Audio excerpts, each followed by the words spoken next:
All right, Q&A time on the CU podcast. Apologies to the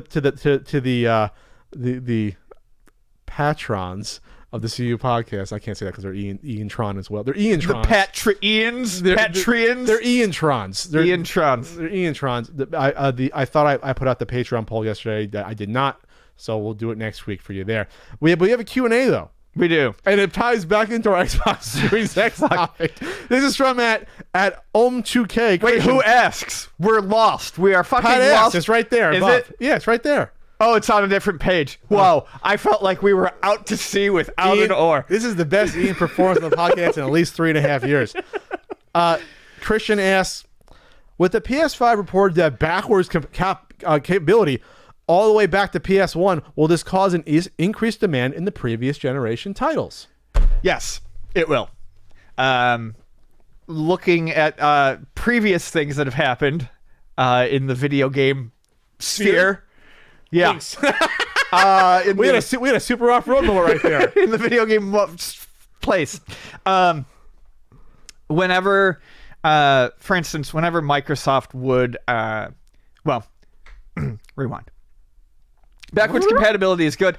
It keeps the previous generation stuff popular. However, with the way that Microsoft did it in the past, which was it was interesting, like with the Xbox 360 getting updates with some of the new original Xbox, like the time would go on and they'd be like, okay, so Xbox 360 came out, it could play some original Xbox games, and then every few months they'd add a few more that it could play for a while.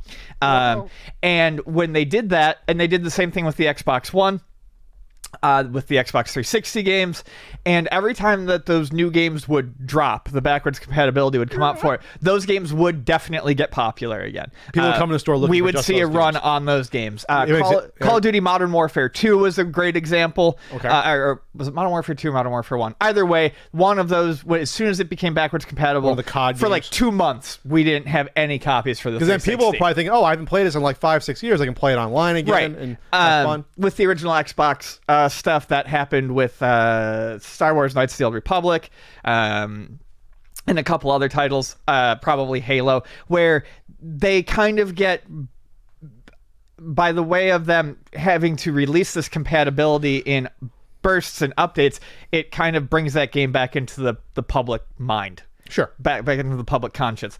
And so they do become popular again. We'll need to see how the PS5 does it.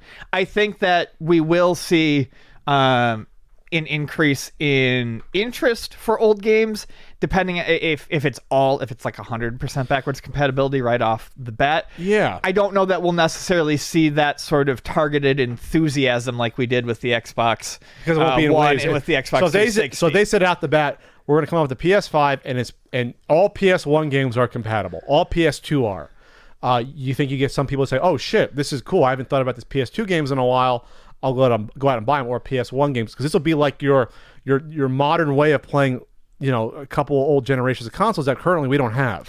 Yeah, I think it will definitely do a lot for the interest. I just don't know that I'll see any like particular like shortages all of a sudden, like I did say with like the Modern Warfare. Certain games. But I do think, yes, I think especially with like PS2, if the PlayStation 5 does this, and especially if it has a way to maybe sharpen up the image or at least put it on a modern TV properly, yeah, I think there's going to be a lot more. I think we're going to see it would coincide very nicely with what I've talked about before, which is the PlayStation 2 is now kind of becoming that console because of time and age. So if the PlayStation 5 can play it, I think the one that we'll probably see the biggest spike in is going to be PS2, and that also coincides with people who grew up with PS2s now have money. When the PS3, the PS3 came out, 2007? 2006?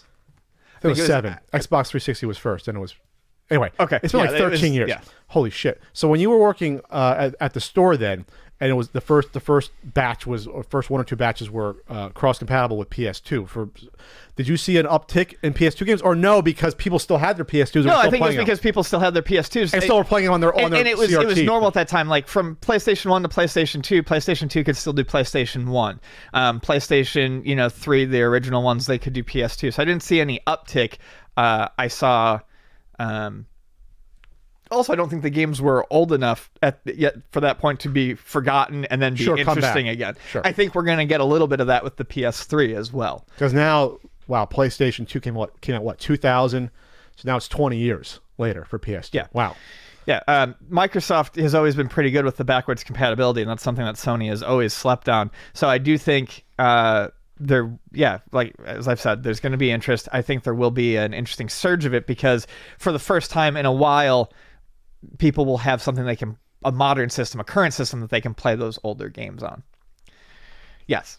Okay, it's interesting. I don't know. I don't know if it's in Sony's. It's kind of in Sony's advantage to with with Final Fantasy VII remakes to say, oh yeah, we are going to make you available to play the original Final Fantasy if you had the disc, but you're going to want. You already can. Well, you can. Yeah, you can do it with there's digital versions now that you can get. I'm talking about the disc though. Sure. It opened up to more people that might still have them laying What around. I think will be interesting is I was actually going to use that as an example. I think we'll actually see people interested in a way like they were with the NES in some of the weirder,